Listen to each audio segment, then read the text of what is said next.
오늘 마지막 일들 9번째고요.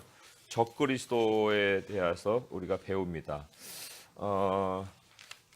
대표되는 말씀 요한 2서 1장 7절인데요. 같이 읽어보도록 하겠습니다. 시작. 미혹하는 자가 세상에 많이 나왔나니 이는 예수 그리스도께서 육체로 오심을 부인하는 자라. 이런 자가 미혹하는 자요 적그리스도니 너희는 스스로 삼가 우리가 일한 것을 잃지 않고 오직 온전한 상을 받으라. 네, 그 예수님이 육체로 오신 것을 부인한다는 얘기는 굉장히 그 영적이고 미스테리한 아주 신비스러운 그러한 그 현실 속에서 그 예수님을 또 말하고 그리고 굉장히 특권 계층만 그 세계를 경험할 수 있다라는 그런 주장들을 얘기하는 거예요. 그런데 이제 오늘날에도 그 신비주의 운동 속에 그런 것들이 많이 묻어져 있고요. 이제 설명 가운데 좀 보시면은 그 이해할 수 있어요. 자, 포인트 3개를 먼저 봅니다. 첫 번째는 적그리스도는 거짓말하는 자라고 했고요. 두 번째 포인트는 마지막 때 나타날 최후의 적그리스도는 과거 역사에서 그 모습을 확인할 수 있다. 이미 그 정체가 드러난 존재라는 거고요. 그다음에 마지막 페이지 3번 세 번째 포인트는 적그리스도의 미혹을 이기는 길은 진리를 깨닫고 간직하는 것이다 그랬습니다. 자, 그래서 포인트 첫 번째로 오셔서 적그리스도는 거짓말하는 자이다. 한번 그 성경 구절 찾기 전까지 읽어보겠습니다. 하늘에 계신 하나님의 영광을 땅에서 보이시니가 예수 그리스도이신 반면 사탄의 본색을 땅에 드러내는 존재가 적그리스도이다. 예수님이 이 땅에서 진리를 선포하신 것과는 대조적으로 적그리스도의 특징은 거짓으로 사람들을 미혹하는 것이다. 이것은 거짓말이 사탄의 가장 두드러진 본성이기 때문이다. 사탄은 거짓말쟁이요 거짓의 아비이다. 이러한 사탄이 자기 일꾼들, 즉 거짓 그리스도들과 거짓 선지자들, 거짓 사적자들을 통해 사람들을 속이려고 미혹의 도구로 쓰는 것이 큰 표적과 기사이다. 이것이 얼마나 효과적이면 사탄의 일꾼들이 택하신 자들까지도 그런 현상들로 미혹할 것이라고 예수님이 경고하셨겠는가. 네, 데살로니가 후서 2장 9절에서 10절의 말씀을 보겠습니다. 데살로니가 후서 2장 9절에서 10절까지고요. 아주 초기부터 이러한 경고의 말씀이 초대교회에서부터 이러한 현상들이 일어났다는 것이 참 놀랍고요. 2장 9절에서 10절의 말씀을 같이 읽어볼게요. 335쪽에 있습니다. 시작. 악한 자의 나타남은 사탄의 활동을 따라 모든 능력과 표적과 거짓 기적과 불의의 모든 속임으로 멸망하는 자들에게 있으리니 이는 그들이 진리의 사랑을 받지 아니하여 구원함을 받지 못함이라. 네, 진리의 사랑을 받지 않는다는 것이 이런 의미예요. 하나님의 말씀을 우선해 둬야 됩니다. 하나님의 말씀을 먼저 알아야 돼요. 하고 이제 교회에서 얘기를 합니다. 그 진리의 사랑, 그게 이제 진리의 사랑이라는 거예요. 사랑을 이제 우선순위의 의미거든요. 그러니까 먼저 하나님 말씀을 알아야죠. 그게 자꾸 체험을 쫓아다니면 안 돼요. 하고 이제 얘기를 해주는데 그거를 안 받아들이는 거예요. 진리의 사랑을. 그리고는 이제 능력, 표적, 뭐 이런 기적, 뭐 이런 것들인데 그게 무엇에 따라냐면은 사탄의 활동을 따라서라고 그랬습니다. 사탄의 활동을 따라서. 그러니까 그 굉장히 주의해야 되고요. 하나님이 우리에게 행하시는 기적과 영광은 그 표적은 정말 하나님을 더 찾게 하고 또 그리스도를 더 알게 하는 반면에 이 사탄의 활동을 따라가게 되면 이제 그 감각적인 것에 마약과 같이 취해 버려요. 그래서 더 강하게 더 정말 깊게 어떤 그런 체험을 쫓아가게 만드는 거죠. 그래서 예수님이 그것이 얼마나 효과적이면 예수님이 이런 택하신 자들까지도 미혹할 수 있다라고 경고를 하셨겠는가 하는 겁니다. 자, 그러면 이제 한번 실례를 한번 보겠습니다. 그 밑에 있는 거 한번 읽어볼게요. 시작. 실제로 오늘날 수많은 거짓 사역자들이 성령의 역사를 빙자하여 하나님의 백성을 진리에서 떠나 감각적인 경험에 매이게 만들고 있다. 예를 들어 존 윈버와 피터 와그너가 일으킨 신사도 운동에서는 힌두교의 수련에서 중시되는 쿤달리니 각성 현상이 발생하고 있다. 힌두교인들은 쿤달리니 에너지를 다른 말로 뱀의 능력이라고 부른다. 힌두교에서 코브라가 신성시되고 힌두교의 영성 수련이 요가에서 코브라 모양의 자세가 자주 나타나는 것도 이와 관련이 있다. 쿤달리니 에너지가 활성화되기 시작하면 샤키라고 부르는 불의 형태의 에너지로 변화되어 척추를 따라 머리 쪽으로 이동된다고 한다. 그리고 사람마다 그 체험이 다양하지만 활성화된 쿤달리니 에너지가 머리에 도달할 때에 극도의 황홀감, 무아지경, 방언, 동물 소리, 낄낄거림, 몽롱함 등의 현상이 나타난다. 신사도 운동에서는 이런 현상을 안수기도 할 때 기름 부음이 임하는 현상이라고 설명한다.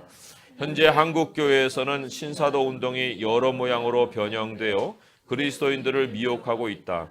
특히 교회 목회자들이 영적 능력을 얻어 교회를 성장시키려고 여기저기 개설된 신사도 운동 계열 세미나에 참석하여 그들의 방식을 전수받고 있다. 수많은 그리스도인들이 이들의 미혹에 현혹되어 기이한 현상들이 자기 몸에 일어나는 것을 체험하면서 영적 세계의 실제를 알게 되었다고 믿는다.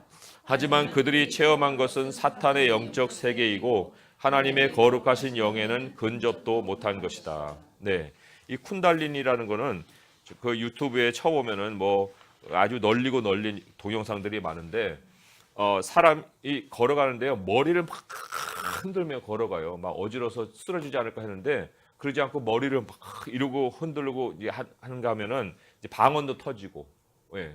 그리고 몸이 막 뱀처럼 꾸불꾸불해갖고 신사도 운동 할 때 그 왜 저기 미국에 그 아이홉 있잖아요. 아이홉 인터내셔널 하우스 오브 프레어라고 그래서 국제 기도의 집이라고 하는 곳이 있거든요.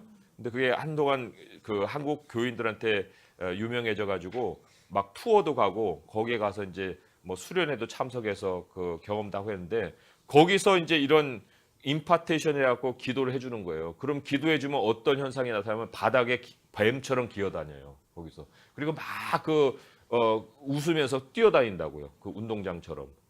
그러면서 막 성경을 이제 체험했다고 이제 난리를 치는 거죠. 그런데 그 현상이 어디서 일어나는 거냐면 힌두교에서 일어나는 거예요. 쿤달리니, 이 샤키라고 하잖아요. 그래서 밑에서부터 이제 위로 그 불이 끓어오르는 듯이, 예, 이제 그 몸이 완전 데워지면서 이제 막 주체할 수 없는 자기 통제력을 잃어버리는 이런 상황을 이제 보이는 거거든요. 근데 지난번에 우리가 같이 공부했지만은 하나님이 이 세상의 정욕을 다 버리고 우리에게 원하시는 모습이 뭐냐면 자기 절제예요. 자기 절제. 이 성령을 받은 사람들이 떼굴떼굴 굴렀다? 그런 표현이 성경에 어디 있습니까? 하나님의 말씀이, 아니 하나님의 성령이 임해 가지고는 다른 난고 방언으로 얘기를 해서 그래서 술 취한 것처럼 보였다는 거지, 말을 하는 사람들이 떼굴떼굴 굴러가지고 막 그 정신 나간 사람처럼 보였다 이런 게 아니거든요. 그러니까 성령의 열매는 절제가 함께 동반이 되기 때문에 이런 현상을 쫓아다면은 굉장히 굉장히 위험한 정도가 아니고요. 아예 그냥 이런 것들은 멸망하는 자들에게 임한다는 말을 할 정도로 이런 것에 쫓아갈 수가 없어요. 하나님의 백성들이 잠깐 호기심에 뭐 가서 구경은 하고 좀 한두 번은 그럴 수 있을지 몰라도 이것이 계속해서 될 수가 없는 일이에요. 근데 요즘 그래서도 외부적인 세미나가 굉장히 위험한 것이 이게 배경이 어딘지 모른다는 거예요. 그래서 그 온누리교회에서도 손순 장로 그분도 임파테이션 하거든요. 예. 그런데 책도 많이 나왔어요. 그래가지고 그게 전부인가 보다 하고 사람들이 많이 쫓아다니는데 거기에도 이런 현상들을 얘기하고 있고요. 그다음에 요가도 우리가 뭐 운동 중에 하나처럼 생각하지만 여기 뭐라고 써 있습니까? 요가의 그 몸 트는 것도 다 뱀처럼 튼다고 하잖아요. 그러니까 그 배우의 영적인 그 일들이 있기 때문에 단순히 뭐 몸매를 가꾼다, 뭐 잠을 잘 자기를 원한다 해갖고 배울 일이 절대로 아니라는 거죠. 다 영적인 것과 연결돼 있고, 그리고 또 이제 여기 이제 목회자들이 가서 교회를 어떻게 좀 성장시켜 볼까 해가지고 이거 배워가지고 가는 교회들이 많이 쪼개졌어요. 왜냐하면 성령과 이들의 영이 다르기 때문에 그거 가지고 뭔가 능력이 보여지는 것 같은 그 착각을 일으키긴 하지만 그 능력이 하나님의 능력이 아닌 이상 교회를 분열시키는 결과를 낳는 거거든요. 굉장히 그래서 체험 위주의 신앙은 이게 조심할 정도뿐만 아니라 굉장히 경계해야 될 것이다 하는 거고요. 우리가 질문을 통해서 한번 보겠습니다. 예수님을 믿는다고 하면서 영적 체험만을 추구하는 것이 어떻게 미혹을 당하는 일이 될 수 있으며 궁극에는 영원히 사하심을 얻지 못하는 성령을 모독하는 죄가 될 수 있는가 했는데, 우리가 먼저 아까 읽어봤지만은 우리 요한 2서 성경으로 같이 찾아서 한번 읽어보겠습니다. 요한 2서 계시록 앞에죠. 요한 2서 1장 7절의 말씀이고요. 395쪽에 있습니다. 395쪽. 예. 같이 읽어볼게요. 1장 7절입니다. 시작.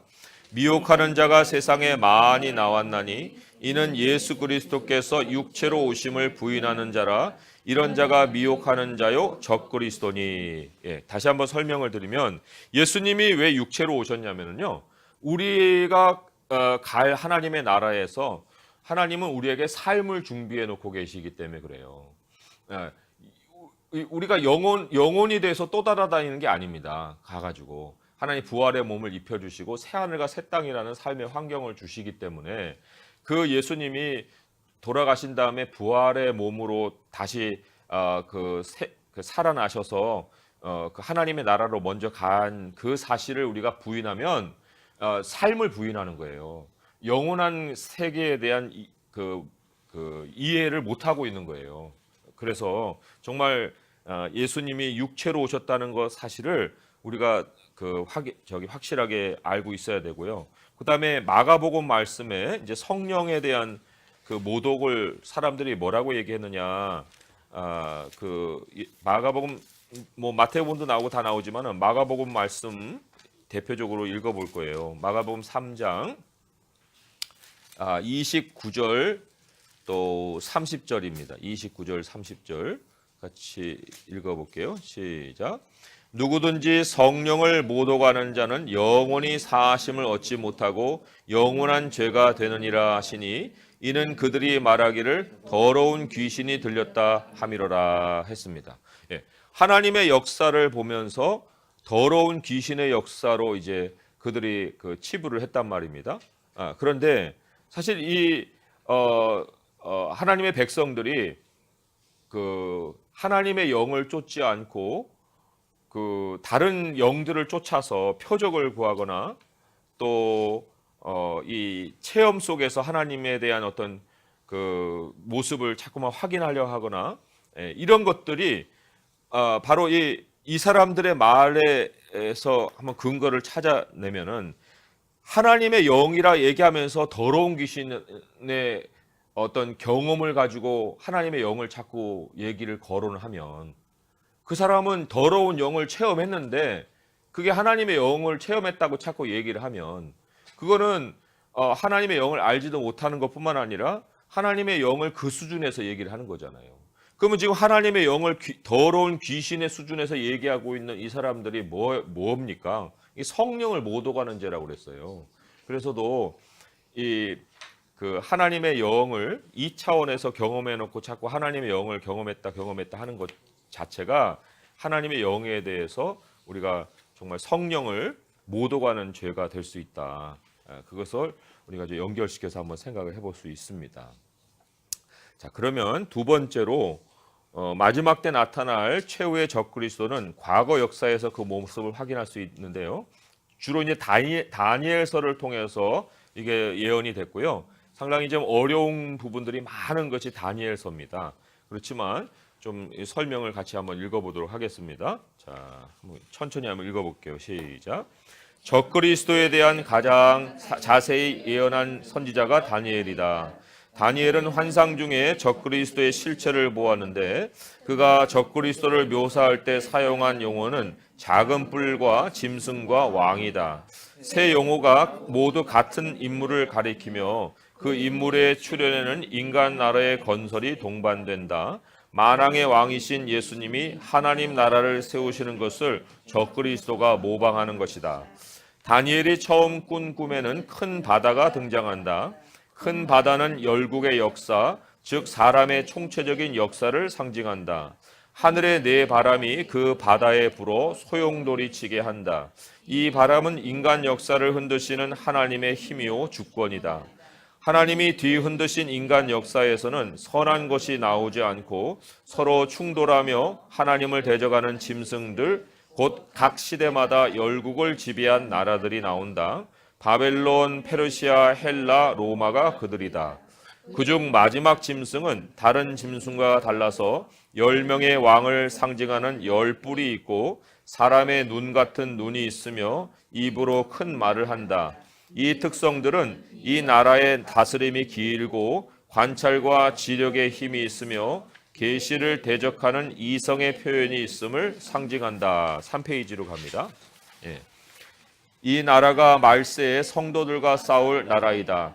지금은 로마라는 제국의 이름이 없어졌지만 그 짐승의 영이 남아서 끝날까지 하나님 나라와 부딪히는 세력이 되는 것이다. 이러한 인간 나라들과는 달리 다니엘이 본 하나님의 나라에는 왕자가 있고 항상 계시니가 좌정하여 계신다. 평온의 힘과 심판의 권세가 그 나라에 있는 것이다. 그의 옷과 머리털이 희고 그의 보좌는 불꽃이고 보좌의 바퀴는 타오르는 불이다. 이러한 모습들은 보좌에 계신 하나님의 순결하심과 역동하심을 보여준다. 그 불은 하나님 앞에서 강처럼 흘러나온다. 살아계신 하나님의 통치가 하나님 나라 전역에 미쳐 그 나라를 질서 있게 하는 것이다. 반면 네 번째 짐승으로 묘사된 나라의 한 왕, 즉 마지막 적 그리스도는 이성의 힘으로 하나님 나라를 대적한다. 인간 나라는 스스로 강대해지는 것이 특징이다. 섬기는 모습을 낳는 성령과는 정반대이다. 사탄이 지배하는 어두운 세상에는 서로 물고 먹는 짐승의 역사가 이어진다. 하지만 이상하게도 세상은 성도들을 가장 큰 적으로 여긴다. 이 세상 싸움이 영적 싸움이라는 증거이다. 하나님은 이러한 세상의 세력을 하나님이 정하신 때 안에 묶어두신다. 세상 역사의 정확한 시간이 하나님의 경영 안에 있는 것이다. 적그리스도가 자기 뜻과 법을 세워 역사를 자기가 원하는 대로 한때, 두때, 세때로 진행해 가려 하지만 역사는 갑작스럽게 한때, 두때, 반때로 진행하고 그 짐승은 권세를 빼앗기고 심판을 당한다. 역사의 피날레에는 인자의 나라가 임하고 열국의 위세가 지극히 높으신 자의 성민에게 붙임받아 하나님 나라가 영원한 나라가 되는 것이다. 네. 그래서 우리 2페이지인가요? 2페이지에 보시면은 거기 하나님이 흔들 때 나왔던 나라가 바벨론, 페르시아, 헬라, 로마라고 그랬어요. 근데 그 바벨론이 사실 이 땅에 처음으로 등장했던 제국이라고 할 수 있습니다. 그 물론 이제 바벨론 앞에 아수르 제국도 있고 다 있긴 한데 사실 그 뿌리를 보게 되면 결국은 바벨론 문화와 다 일맥상통하는 것이라 볼 수가 있어요. 그래서 이 바벨론은 마지막까지도 요한계시록에 등장을 하죠.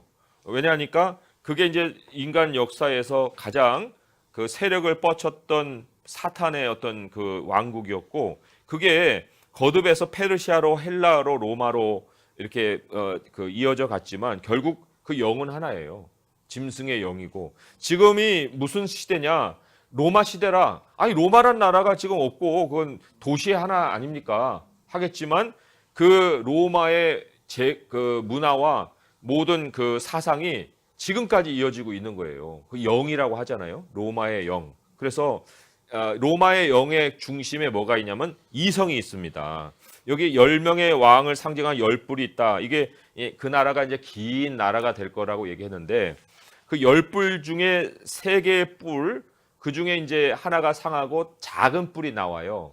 그 이제 작은 뿔이 마지막에 나타날 적그리스도를 상징하는 건데 그런데 사람의 눈 같은 눈이 있고 입으로 큰 말을 한다고 그랬거든요. 그러니까 결국 이게 이제 과학이 발달하게 되면 사람의 눈 같은 눈이라는 건 온 인류를 감시하는 이 빅브라더 같은 문화를 얘기하는 겁니다. 인공위성을 통해서 또 지금은 CCTV를 통해서 그리고 요즘 그런 영화 보셨는지 모르겠지만 그 전 세계의 그 모든 그 사람들의 그 표정과 이런 것들을 컴퓨터 클릭 한 번으로 다 색출해내 가지고 그 인물이 어디 있는지를 알려주는 그런 영화도 한 번 있었잖아요. 그죠?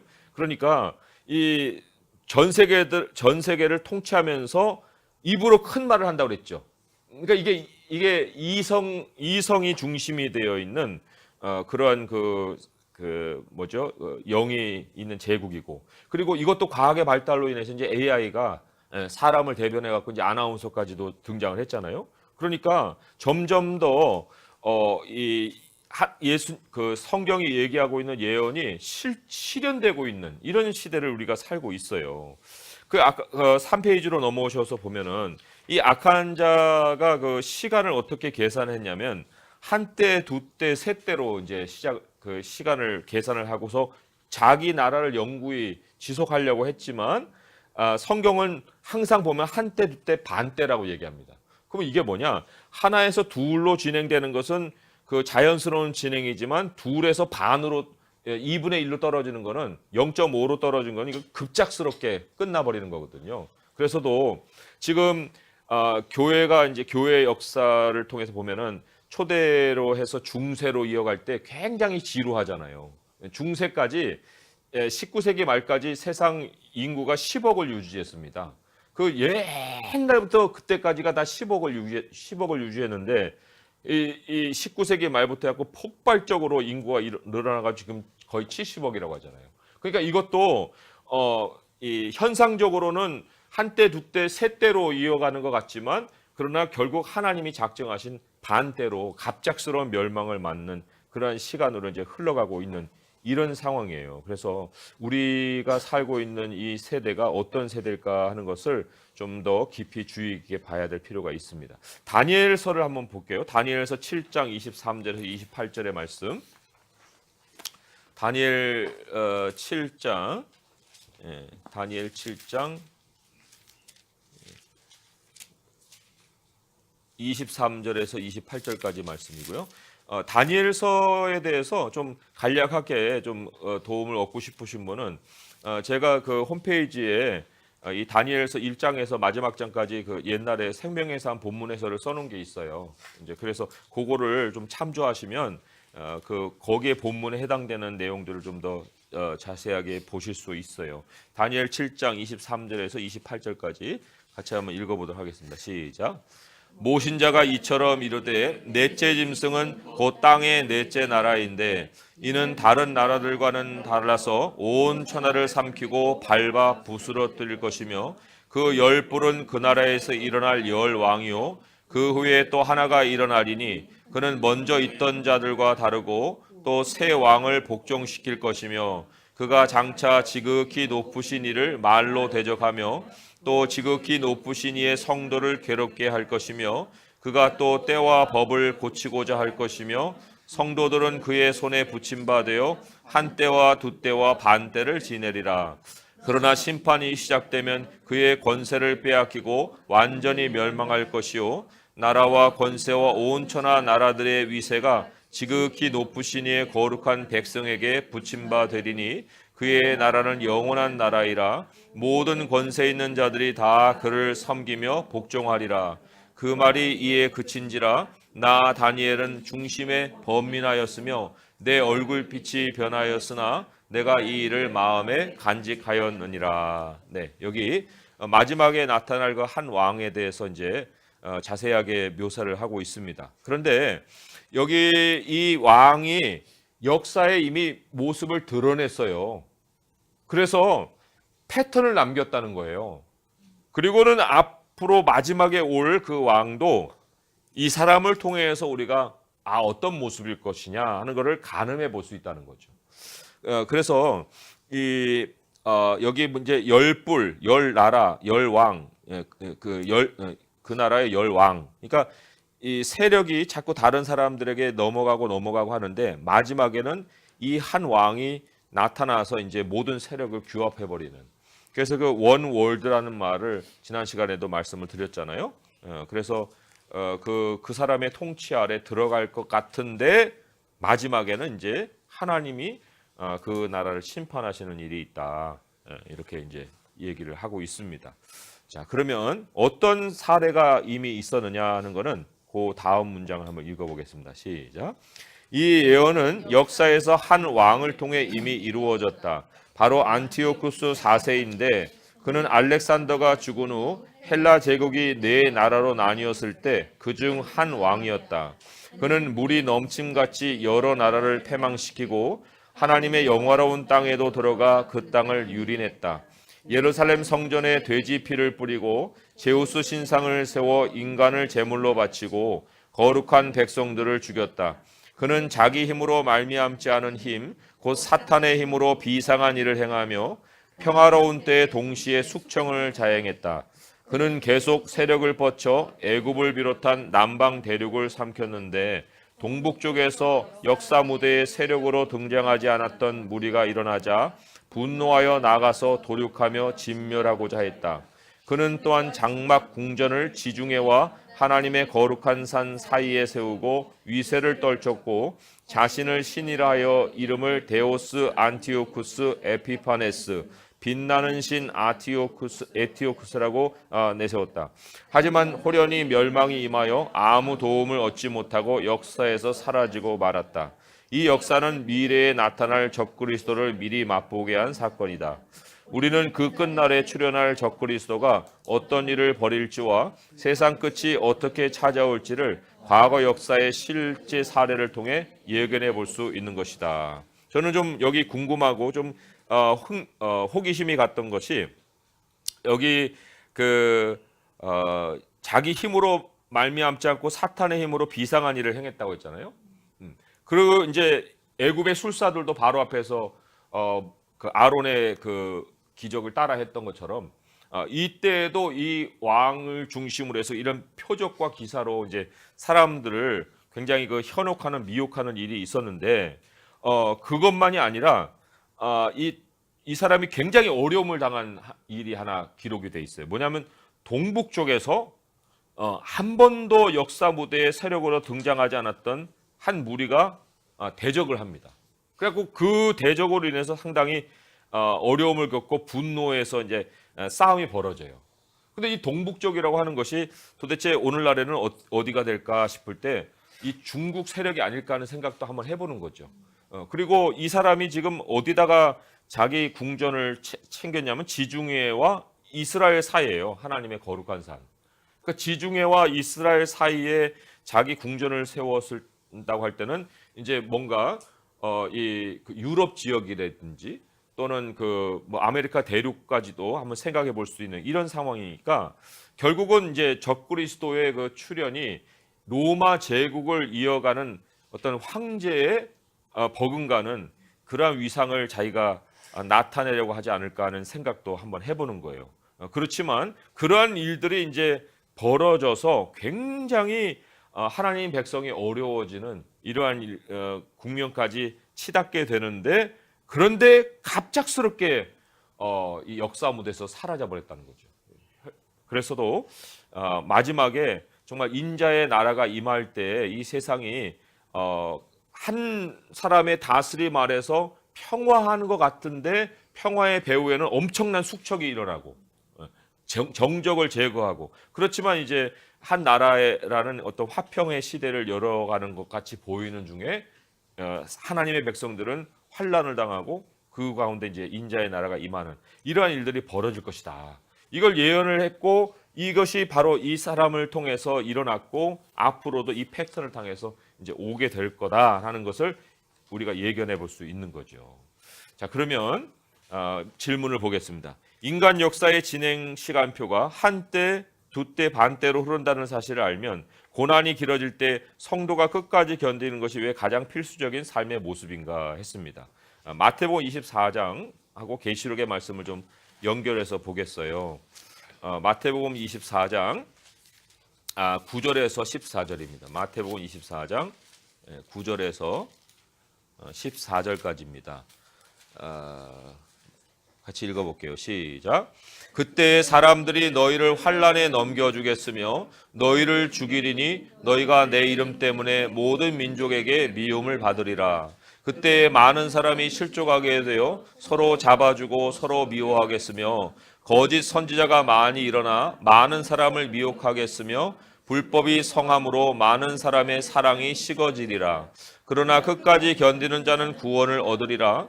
이 천국 복음이 모든 인족에게 증언되기 위하여 온 세상에 전파되리니 그제야 끝이 오리라. 연결해서 계시록도 같이 읽어볼게요. 계시록 13장 9절입니다. 계시록 13장 9절. 계시록 13장 9절 10절이네요. 10절까지 10절이네요. 10절. 9절이 아니고 10절. 자, 10절 같이 읽어볼게요. 시작. 사로잡힐 자는 사로잡혀 갈 것이요 칼에 죽을 자는 마땅히 칼에 죽을 것이니 성도들의 인내와 믿음이 여기 있느니라. 네, 하나님의 백성을 부추겨 가지고 자기 통제력을 잃어버리게 만드는 것이 사탄의 계략입니다. 전에 왜 가인이 아벨을 살해하기 전에 하나님 뭐라고 했어요? 죄가 문 앞에 웅크리고 있다. 죄가 너를 원한다. 그러나 너는 죄를 다스려라. 그렇게 얘기했거든요.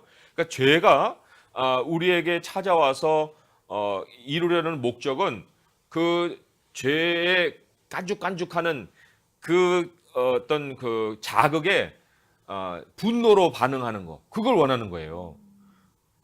근데 하나님은 우리에게 뭐라고 얘기하면 인내하라고 얘기하거든요. 너희들은 가만히 그 시기에 반응하지 말고 견뎌내는 것이 이기는 거다. 너희들을 충동질해가지고 반응하게 만드는 것이 사탄의 꾀다. 그런데 거기에 우리가 반응을 해버리면 이제 지는 거죠. 그래서 고난이 길어질 때 최고의 방식은 하나님 안에서 견뎌내는 거예요. 반응을 하는 게 아니고 이렇게 해야 되나 저렇게 해야 되나 막 여러 가지 해결책을 찾는 것이 아니라 그 시기를 잘 견디기만 해도 하나님이 모든 것들을 다 처리해 주시는 은혜가 있지요. 그래서 이것을 우리가 기억해야 되고요. 하나님 말씀하셨듯이 사로잡힌 자는 사로잡히고 칼에 죽는 자는 마땅히 칼에 죽고 그건 그 사람들의 삶이고 우리는 그렇게 되지 않으니까 너희들은 인내하고 믿음을 지켜야 된다 이렇게 말씀을 하고 계시는 거죠. 자, 네.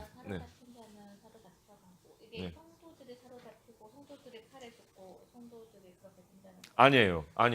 그 운명이 나뉘어져 있습니다. 그러니까 하나님의 백성들이 순교하는 것은 아주 소수라고 지난 시간에 배웠잖아요. 그런데 여기 사로잡힐 자는 사로잡히고 하는 것은 결국은 그렇게 될 사람들, 멸망을 당할 사람들. 아까 그 진리의 사랑을 받지 않은 성들 멸망을 당할 사람들에게 나타난다고 했잖아요. 그 사람들에게 일어날 일을 지금 여기서 이렇게 얘기를 하고 있는 거예요. 그래서 그 다른 곳에서도 그와 비슷한 말씀을 남긴 것이 있어요. 어디냐면은 어디입니까? 계시록의 말씀인데 잠깐만요. 제가 찾아볼게요. 네, 계시록 22장에 11절의 말씀을 한번 보세요. 계시록 22장 11절의 말씀. 네, 같이 한번 읽어볼게요. 계시록 22장 11절 시작. 불의를 행하는 자는 그대로 불의를 행하고 더러운 자는 그대로 더럽고 의로운 자는 그대로 의를 행하고 거룩한 자는 그대로 거룩하라. 네, 그래서 이 마지막 시대가 되면요 다 자기 본색이 드러나요. 그래서 자기 본색대로 살게 돼 있다는 거예요. 그러니까 사람이 사람을 구원시키는 게 아니고요. 다 하나님이 아는 백성들, 택한 백성들, 그 택한 백성들의 삶은 하나님이 그렇게 이어갈 수 있게 도와주시고 그렇지 않은 사람들은 이제 본성대로 본색대로 드러나서 자기 삶을 바꾸지 않고 살아갈 것이다. 그렇게 예언을 하고 있습니다. 자, 그럼 포인트 3으로 돌아와서 이제 마지막 우리가 어떻게 살아야 되느냐 하는 것인데 적그리스도의 미혹을 이기는 길은 진리를 깨닫고 간직하는 것이다 그랬습니다. 같이 읽어볼게요. 시작. 끝이 다가올수록 사탄이 거짓에 거짓을 더하여 세상이 그의 손아귀에 점점 먹히는 모양을 가질 것이지만 궁극에는 그가 사람의 손으로 말미암지 아니하고 깨질 것이다. 그가 불이 하늘로부터 땅에 내려오게 하는 이적까지도 베풀 것이지만 하늘에서 불이 내려와 사탄과 그 세력을 태워버리고 사탄은 영원한 불과 유황못에 던져질 것이다. 그러므로 그리스도인이 분명히 알아야 할 것은 이적을 체험하는 것이 구원이 아니라는 것이다. 진리를 우선에 두지 않으면 구원을 받지 못하며 진리를 사랑하지 않는 자에게는 오히려 하나님이 미혹의 역사를 보내어 거짓 것을 믿게 하시고 이로 인해 영원한 심판을 받게 하시는 것이다. 반면 창세전에 하나님이 택하신 백성은 결코 더러운 표적 체험을 통해서 구원받는 일이 없고 오직 하나님이 성령의 거룩하심과 진리를 믿음으로 그들을 구원하시는 것이다. 즉 택하신 백성은 하나님의 사역자들을 통해 전해진 복음을 듣고 예수 그리스도를 믿는다. 그리고 이후로 계속해서 성경 말씀을 듣고 그 말씀을 간직함을 통해 사탄의 미혹에 속지 않고 예수 그리스도 안에서 끝까지 굳게 서는 것이다. 데살로니가 후서의 말씀 아까 우리가 찾아봤지만은요 또 다른 부분의 말씀인 구절인데요. 같이 한번 읽어볼게요. 데살로니가 후서 2장 13절에서 17절까지입니다. 13절에서 17절까지 335페이지에 있어요. 335페이지 신약성경 데살로니가 후서 2장 13에서 17까지입니다. 시작. 주께서 사랑하시는 형제들아, 우리가 항상 너희에 관하여 마땅히 하나님께 감사할 것은 하나님이 처음부터 너희를 택하사 성령의 거룩하게 하심과 진리를 믿음으로 구원을 받게 하심이니 이를 위하여 우리의 복음으로 너희를 부르사 우리 주 예수 그리스도의 영광을 얻게 하려 하심이라. 그러므로 형제들아 굳건하게 서서 말로나 우리의 편지로 가르침을 받은 전통을 지키라. 우리 주 예수 그리스도와 우리를 사랑하시고 영원한 위로와 좋은 소망을 은혜로 주신 하나님이 우리 아버지께서 너희 마음을 위로하시고 모든 선한 일과 말에 굳건하게 하시기를 원하노라. 네, 여기 보면은 그 13절에 성령의 거룩하게 하심이라는 게 바로 거듭남이에요. 하나님의 백성을 하나님의 영으로 구별하시고 또 거듭나게 하셔서 하나님께 속하게 하신 것이 성령의 거룩하게 하심이고 또 진리를 믿게 해주신 거예요. 믿음도 선물이라고 그랬습니다. 그러니까 절대적으로 하나님의 백성은 하나님이 택하여서 구원받게 하시는 사람이고 또 중요한 것은 여기 이제 진리를 믿게 하셨는데 일회성이 아니고요. 15절에 보게 되면 말로나 우리의 편지로 가르침을 받은 전통, 이 전통이 바로 성경입니다.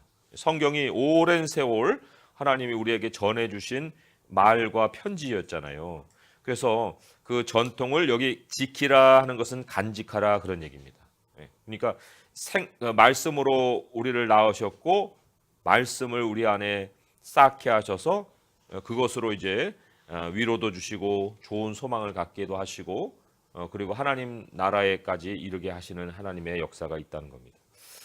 자, 그러면 질문인데요. 마지막 질문이 상당히 중요합니다. 나는 마지막 때에 관한 말씀을 얼마나 깨닫기 원하고 마음에 간직하고 있는가 했는데 다니엘을 통해서 우리가 그 예를 이제 보겠습니다. 다니엘 두 군데를 찾아봐야 되는데요. 먼저는 다니엘 8장부터 볼게요. 다니엘 8장.